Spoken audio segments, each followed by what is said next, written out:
بہت ساری ماؤں بہنوں نے اور خصوصاً والدین جو ہیں انہوں نے یہ گزارش کی کہ بچے جو ہیں وہ پڑھائی کرتے ہیں اور پڑھنے سے ان کی جو دماغ میں تر و تازگی ہے وہ برقرار رہے۔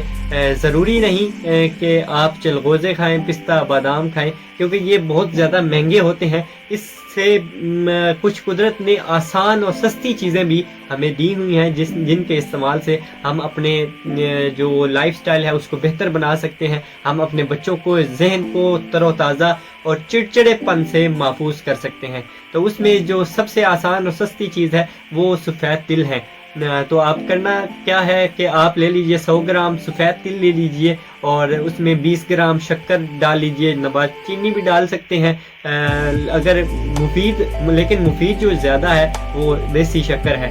تو اس کا صبح دوپہر شام 1 چمچ جو ہے وہ دودھ کے ساتھ اپنے بچوں کو دیجئے۔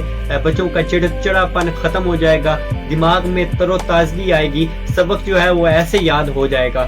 اور سبق یاد کرنے کے حوالے سے ایک اور آسان ترکیب جو ہے وہ ایک ٹرک جو ہے وہ ضرور آزمائیے گا۔ اس کو کہتے ہیں چین میتھڈ، یعنی کہ ایسے چین بناتے جانا، ایک چیز کو دوسری چیز کے ساتھ جوڑتے جانا۔ جیسے یہ سکرین کے اوپر نمبر چل رہا ہے، مثال کے طور پر اسے ہی ہم نے یاد کرنا ہو تو ہم اس کو یوں بھی کہہ سکتے ہیں 0340 40 5 22 61۔ تو ہم اس کو یوں آسانی سے یاد بھی کر سکتے ہیں کہ 40 روٹیاں جو ہیں وہ 5 بھائیوں نے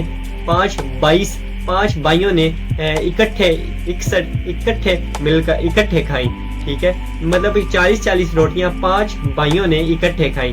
اب یہ مطلب کوئی بھولے گا نہیں، یہ ایک چین میتھڈ ہے۔ یہ جو بھی اس کو مطلب کہ ماسٹر کر لے گا، بھولی ہوئی چیزیں بھی یاد رہیں گی اور ہمیشہ جو ہے وہ بڑھاپے میں بھی بندہ جوانی کے دن اور جوانی چیزیں بھی یاد رکھے گا۔ That's for today. This is Hakeem Samafai.